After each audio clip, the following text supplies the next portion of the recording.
you guys, I love scary movies. Like, I binge watch them all the time, and I've probably seen the same one 5 times. So if you are a horror fan, then this list is for you. Today on Beyond the Screen, I am going to dish out the top 10 scariest movies of 2020.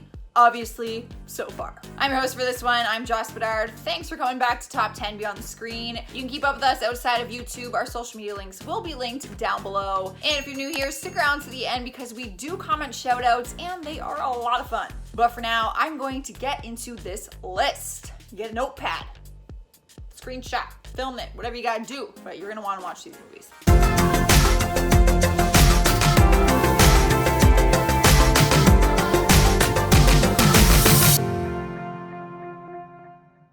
Off our countdown at number 10 is Brahms The Boy 2. We haven't seen Katie Holmes on our screen for a while like we used to, but she is the leading lady in this horror film, which came out back in February. This movie is about a creepy doll, and it's the second movie of the series, so you might have seen the first one already. If you haven't seen either of them yet, brace yourselves for this porcelain face to terrorize another family. In the first movie, Brahms the doll wasn't even a supernatural entity. It was just a sociopath man living inside of their walls. Like, literally. So you won't know what the second movie has in store this time around. Is the doll an evil spirit? Is it being controlled by the human Brahms somehow? Did Brahms die and the doll became his spirit? Watch it and find out. I have not watched this one yet, so I actually don't know the answer to that. Next up at number 9 is Color Out of Space. Nicolas Cage stars in this one, so it's hard to say if it's good or not. No offense, man, but we have seen some questionable performances in horror films before. I haven't seen this one yet, so I can't personally judge the movie, but it is a sci-fi thriller that tells a story of a family who is living in their home when a meteorite lands in their backyard. Once it hits, they suddenly find themselves having to fight mutant alien type things that take over their minds and bodies. It came out back in January, so some of you might have seen it already. And if you have, tell me in the comments if it is worth watching or not, so that I don't waste my time. Thank you. Cruising into number 8 is The Turning. This trailer really got me when I first saw it. The gist of the story is a new nanny comes to a mysterious home to take care of 2 kids who spend their time following ghosts. I don't trust kids, this is why.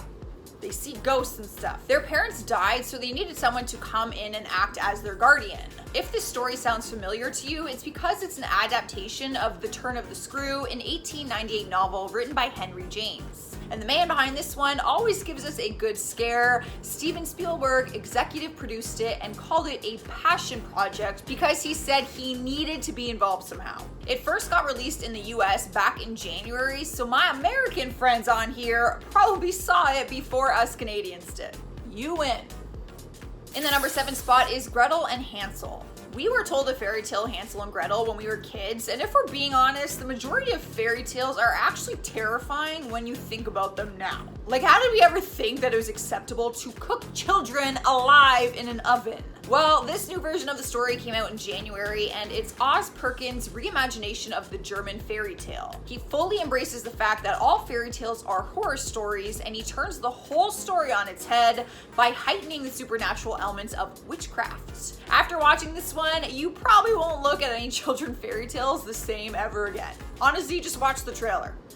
That'll be enough. Rolling into number 6 is Underwater. This one is a science fiction horror film and stars Kristen Stewart as the lead, so depending on how you feel about her in a horror movie, it might be the deal breaker for you. The story follows a group of scientists at the bottom of the ocean who come across a group of creatures after an earthquake destroys their laboratory. So much of this plot gives me anxiety. First of all, working at the bottom of the ocean is a big no for me. But imagine an earthquake happening and you're completely stranded down there with a bunch of terrifying sea monsters. If you're not afraid of open water, then you might love this one. It came out back in January and there has been mixed reviews of it online, so I think you need to watch it and be the judge yourself. We've made it halfway and we have After Midnight. This movie was first released in April 2019 at the Tribeca Film Festival, and its original title was something else. Like, it was actually titled Something Else.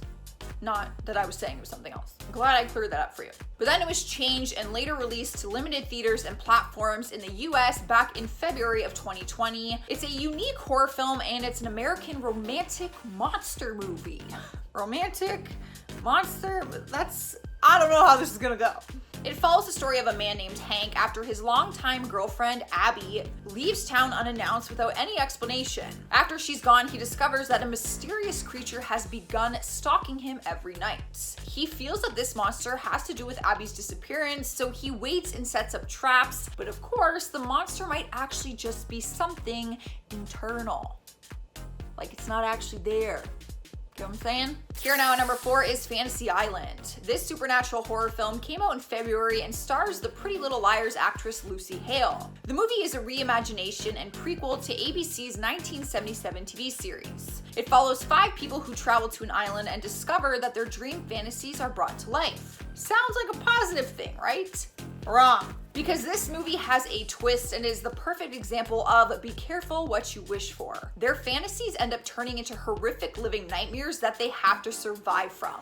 Critics have some negative things to say about it, but Blumhouse is behind the film and it was a box office success, so to me, it is probably still worth the watch. Winning the 3rd spot on our list is The Lodge. Another movie that started out as a film festival movie, but went on to become something bigger. This one first came out in January 2019 at the Sundance Film Festival and was officially released in the US in February 2020. The plot follows a soon-to-be stepmother who is alone with her fiance's 2 children, and they become stranded in their family lodge during Christmas. She and the children begin to experience a number of unexplained events that seem to be connected to her past when she was involved in a suicide cult. This one is definitely one of the more suspenseful ones on our list. If you don't believe me, just watch the trailer.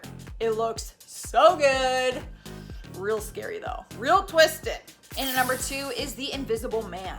This one is a science fiction film that follows a woman who believes she is being stalked by her abusive ex-boyfriend, even though it was announced that he had committed suicide. She comes up with the conclusion that he has gained the ability to become invisible, and now he's obsessed with haunting and stalking her.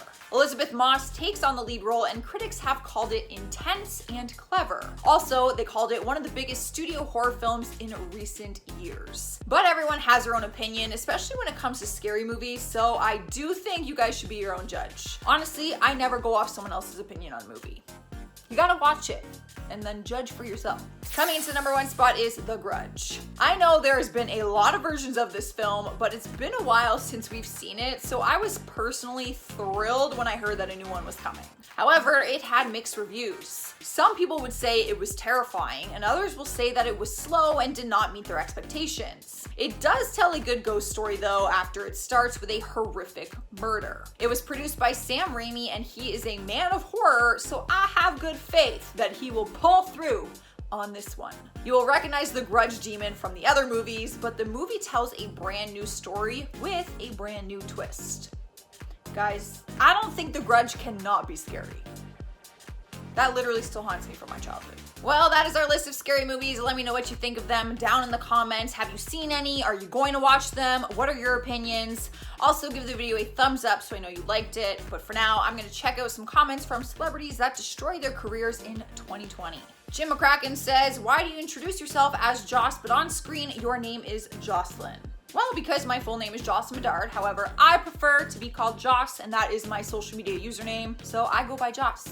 Essence Martin says, Joss, why does your nose look sunburned? No hate, I still love you. That is because my nose was very sunburned. Yeah. I didn't fool you guys, clearly. My makeup and lighting did not work. I was very sunburned. Alex Alroof says, started following you on Instagram, and damn girl, show off them abs. Oh, hey, thank you. Yeah, I do post my abs a lot. I'm sorry. Nicola just says, who else should be studying instead of watching this? Hey, I know I should probably be like, stay in school, focus on your schoolwork, but not gonna lie, pretty pumped that you're watching me instead. Stay in school though.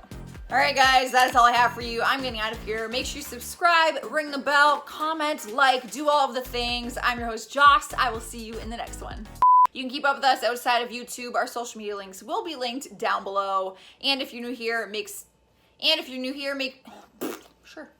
Jim McCracken says, why do you introduce yourself as Joss, but on your screen?